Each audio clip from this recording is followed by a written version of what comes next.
అందరికీ నమస్కారం అండి. నేను ఈ వీడియో చేయడానికి ముఖ్య కారణం ఏంటంటే, నేను ఎవరికీ తెలీదు. నేను మన భారతదేశంలో పుట్టి, మన సాంప్రదాయాల్ని అనుసరిస్తున్న అమ్మాయిని. నేను ఇప్పుడే ఆమె పేరు కూడా తెలీదు.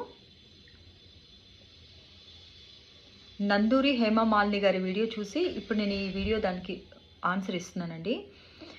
పైలదాసు అని ఎవరో ఒక పర్సన్ నోటికొచ్చినట్లుగా మాట్లాడారంట.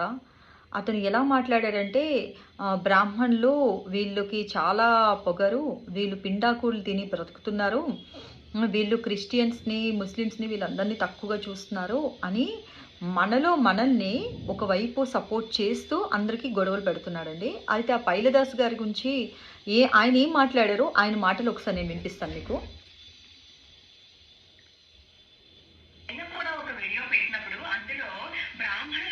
ఎంత అసహ్యంగా మాట్లాడాడు అంటే, ఈ పూజలు రథాలు చేసుకుంటూ ఉంటారు, పిండాకుళ్ళు తింటూ ఉంటారు, పిండాకుళ్ళు పెడుతూ ఉంటారు అని చెప్పి చెద పురుగులు అని నోటికొచ్చినట్లు అతను మాట్లాడాడు. వైష్ణవులో కూడా ఈ బ్రాహ్మణ వర్గం కలిసిపోయింది, శైవుల్లో కూడా బ్రాహ్మణ వర్గం కలిసిపోయింది. మేమే శైవులము అంటారు, స్మార్తులు అనబడేవాడు. మేమే వైష్ణవులు, శ్రీ వైష్ణవులు, బ్రాహ్మణ శ్రీ వైష్ణవులు అంటారు. వాళ్ళు ఒకటేనండి. వీళ్ళందరూ కలిపి సమాజానికి చీడ పురుగులు, సమాజానికి చేటు కలిగిస్తున్నారు. ముందు పైలదాసు గారు, మీలాంటి చీడ పురుగులు ఉండడం వల్లనే సమాజానికి చాలా నష్టం జరుగుతుంది. ముందు సమాజంలోని ఒక జాతిని నువ్వు ద్వేషించేటప్పుడు ఫస్ట్ నీకు కొంచెమైనా కామన్ సెన్స్ ఉంటే, నువ్వు ఒక జాతిని నువ్వు ఒక వైష్ణవుడు అని చెప్పుకుంటూ, వైష్ణవ ధర్మం మెయిన్ ఏంటనంటే, మనకి ఎవరు ఎలా ఉంటే వాళ్ళు అలానే మనం సమాధానం ఇవ్వాలి. మీలాంటి వారితో నేను ఇలానే మాట్లాడతాను. తప్పుగా ఎవరైనా సరే అనుకోకండి. ఈయన వయసుకి కూడా నేను గౌరవం ఇవ్వట్లేదని. వయసుకి కాదండి, వాళ్ళ తాలూకా క్యారెక్టర్కి మనం రెస్పెక్ట్ ఇవ్వాలి. ఎప్పుడైనా సరే వాళ్ళ గుణం చూసి మనం గౌరవం అనేది పొందే అర్హత ఉంటుంది ఏ మనిషికైనాను. వయసు వచ్చేస్తే మాత్రం అర్హత ఉండదు. మీరు వీళ్ళు చీడ పురుగులు అని అంటున్నారు. మీరేంటి అసలు? ముందు మీ గురించి మీరు తెలుసుకోండి.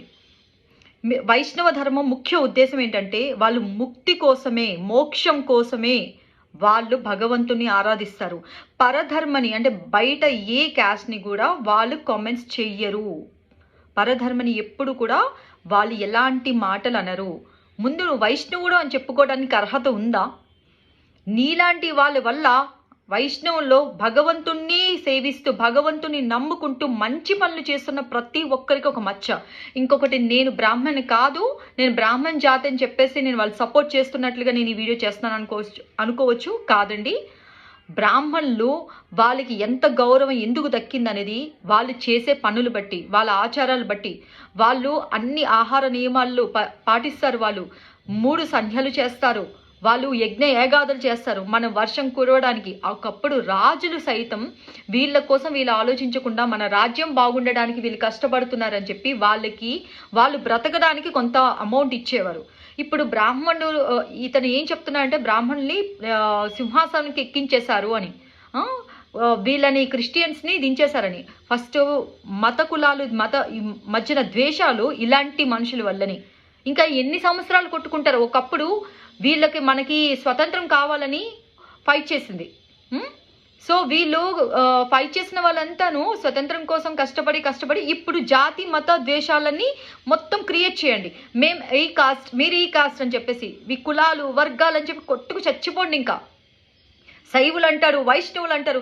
వైష్ణవులు బ్రాహ్మణులు కలిసిపోయారు, బ్రాహ్మణులు వచ్చి వైష్ణవులు కలిసిపోయారు అని అంటారు కదా. నేను ఇది నాకు తెలియదు, ఇది మీకే అడుగుతున్నాను. ఇందులో మనం నైవేద్యం పెట్టేటప్పుడు ఏం రాస్తుందో నేను చదువుతాను చూడండి.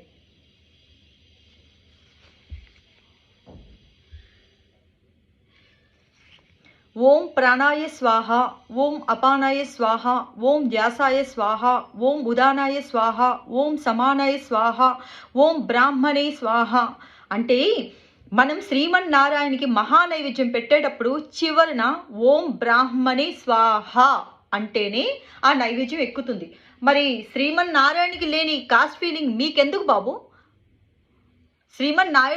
నారాయణ అంటే మహావిష్ణువుకి మనం నైవేద్యం పెట్టే ఓం ప్రాణాయ స్వాహం, ఓం అపానాయ స్వాహం, ఉదానాయ స్వాహం, సమానాయ స్వాహం, వ్యాసాయ స్వాహం, బ్రాహ్మణే నమః అని మనం ముగిస్తాం కదా. మరి వైష్ణవుడు బ్రాహ్మణుడు ఒకటి కాదా? బ్రాహ్మణులు వచ్చి వైష్ణవులు కలిసిపోతున్నారు, శైవులు వచ్చి బ్రాహ్మణులు కలిసిపోతున్నారు. ఏంటండి అసలు మీ ప్రాబ్లం ఏంటి? ఎవరు కలిస్తే ఏంటి, ఎవరు కలవకపోతే మీకేంటి? భారతీయులం మనం, మన సనాతన ధర్మాన్ని మనం గౌరవించాలి, అందరం కలిసి అన్నదమ్ముల్లాగా ఉండాలని చెప్పేసి అన్ని మతాలు ద్వేషాలు ఇవన్నీ క్రియేట్ చేయడానికి కోసం కాదు. ఒకవేళ కలిసి ఉన్నా, ఒకవేళ కలిసి కట్టుగా పూజ చేసినా, మనం ఒక గుడికి వెళ్ళేటప్పుడు వైష్ణవులే వెళ్ళాలి, శైవులే వెళ్ళాలి, బ్రాహ్మణులే వెళ్ళాలని ఏ గుళ్ళో రాస్తుంది చెప్పండి? ఎక్కడా లేదు. ఎందుకు మీరు మత ద్వేషాలను క్రియేట్ చేస్తున్నారు? ఒకవైపు వాళ్ళందరినీ కలుపుకుంటూ వాళ్ళకి సపోర్ట్ చేస్తున్నారు. ఇంకా బ్రాహ్మణుడికి ఈ పిండాకూడని ఏం చేస్తారండి? ఇంకా నేను అంత డీటెయిల్గా వెళ్ళాలంటే రిజర్వేషన్స్ అని ఒకటి వచ్చింది కదా. సో ఎస్టీ ఎస్సీ బీసీ ఈ కేటగిరీ వాళ్ళకి వీళ్ళకి ఈ అర్హత వాళ్ళకి ఈ ఉద్యోగాలు. పాపం బ్రాహ్మణుడికి వాడు ఓసి, వాడు ఎంత చదువుకున్నా, వాడికి 100కి 99 వచ్చినా వాడు ఎక్కడ ఉండాలో అక్కడే ఉంటుంది వాడి స్థాయి. ఎక్కడ బ్రాహ్మణ్ణి ఎవడు పైకి ఎక్కించలేదు. నేను బ్రాహ్మణ్ కాదు నేను సపోర్ట్ చేయడానికి, బ్రాహ్మణ్ణి ఎవ్వరు ఎక్కడికి పైకి ఎక్కించలేదు. అతను మొదటి నుంచి వేదాల్ని శాస్త్రాల్ని చదువుకున్నాడు కనుక, తెలివైన వాడు కనుక అతను మనకి ఒక మంచి కోసము ఒక గురువుగా మనం గౌరవిస్తాం. అంతే తప్పించి ఒక మీరు చదువుకున్న స్కూల్లో టీచర్ ఏ కాస్టో చూసి మీరు గౌరవించి ఉంటారు. మీకు అన్నం పెట్టే రైట్ ఏ కాస్టో చూసి అన్నం తినండి మీరు రేపటి నుంచి. మీరు వెళ్ళేటప్పుడు ఏ హాస్పిటల్లో వాడు ఏ కాస్ట్ అయితేనే వాడి దగ్గర ట్రీట్మెంట్ తీసుకోండి.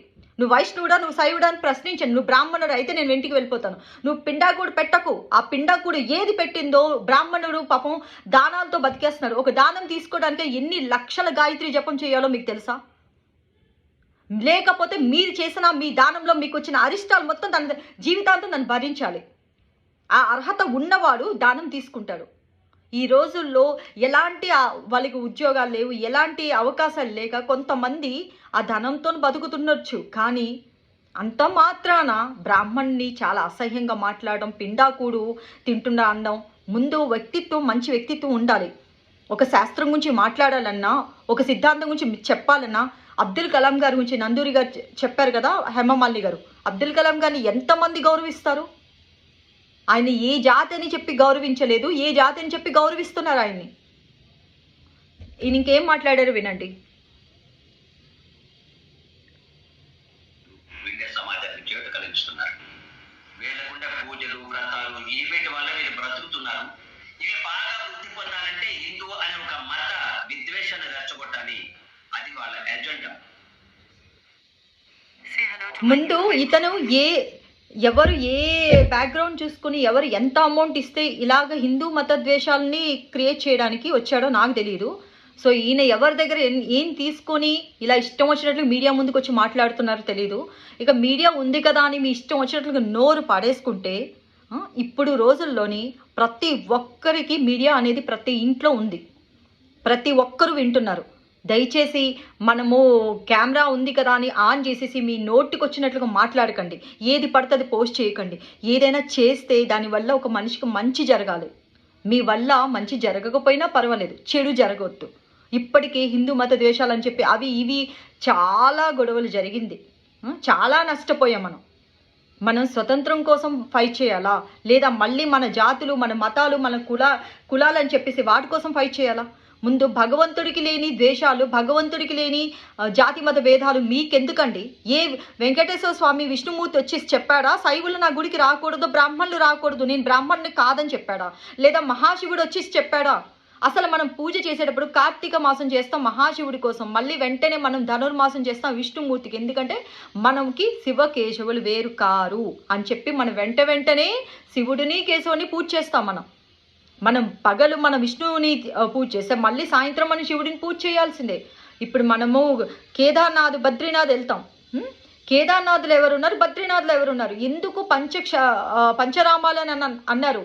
పూరి, తిరుపతి, శ్రీరంగం, బద్రీనాథ్, ముక్తినాథ్ ఇవన్నీ పంచరామాలు. ఇవి వెళ్ళిన తర్వాత మళ్ళీ ఎందుకు మనం పశుపతినాథ్ వెళ్తాం? ఎందుకంటే శివుడు కేశవుడు ఒక పశుపతినాథ్ శివుడిని దర్శించుకుంటాం, ముక్తినాథ్ వెళ్ళి విష్ణువుని దర్శించుకుంటాం మనం. వాళ్ళిద్దరు వేరు కారు, వాళ్ళిద్దరు ఒక్కరే అయినప్పుడు మీరెందుకు వాళ్ళిద్దరి మధ్యన తేడాలు దూరాలు పెంచుతున్నారు? బ్రాహ్మణుడు వచ్చి వైష్ణవుల్లో కలిసిపోతున్నాడు. బాబు, వైష్ణవ నామాలు పెట్టేసుకుంటే వైష్ణవుడు అయిపోవు. ముందు పరధర్మని ద్వేషించడం అనేది వైష్ణవ ధర్మం కాదు.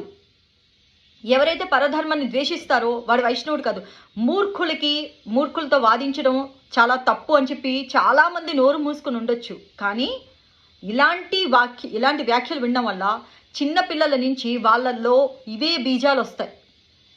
మనం పిల్లలకి ఇలాంటివి నేర్పించకూడదు. నువ్వు ఆ కాస్ట్ వాడితో మాట్లాడదు, ఈ కాస్ట్ వాడు చెడ్డవాడు, నీకు ట్రీట్మెంట్ ఏ డాక్టర్ చేస్తాడు, ఏ జాతి చూసుకుని వెళ్తావు, రైతు ఏ జాతి వాడు పండిస్తున్నాడని అన్నం తింటాం, భగవంతుడికి అదే నైవేద్యం పెడతాం. మనం భగవంతుడి దగ్గర నైవేద్యం పెట్టేటప్పుడు ఈ రైతు చిన్న జాతి వాడు పండించాడు, నీకు నైవేద్యానికి పనికిరారని బ్రాహ్మణుడేలి పండించుకొని వచ్చి ఆ వంట చేసి పెట్టాడు కదా. ఆయన వండుతాడు, పండించింది బ్రాహ్మణుడు కాదు. ఏ జాతి వాడు పండించినా మనం తింటాం. మనం తినడానికి జాతి గుర్తురాదు, మనం వెళ్ళి ట్రీట్మెంట్ తీసుకోవడానికి జాతి గుర్తురాదు, మాట్లాడటానికి నీకు జాతులు గుర్తొస్తాయి. ఎందుకంటే మధ్యన గొడవలు పెట్టాలి కదా. పైలదాస్ గారు మీకు ఒక పెద్ద నమస్కారం. వీలైతే మంచి మాటలు చెప్పండి, లేకపోతే ప్లీజ్ కామ్గా ఉండండి. ఇలాంటి వీడియోలు మాత్రం చేసి అనవసరంగా అందరినీ రెచ్చగొట్టకండి, మనశ్శాంతి కోల్పోతాం. మీరు నిజంగా భగవంతుడి మీద ధ్యానం భక్తి ఉంటే మీరు అసలు ఇలాంటి మాటలు మాట్లాడరు. ప్రతి ఒక్కరిలో భగవంతుడిని చూడాలి అనేది చెప్తుంది ధర్మం. మీరు ఎవరిలో భగవంతుని చూడలేదు. జాతులు, మతాలు, కులాలు చూస్తుంది మీరు, వేరు చేస్తుంది మీరు, తక్కువ చేస్తుంది మీరు. సరేనండి, థ్యాంక్ యూ.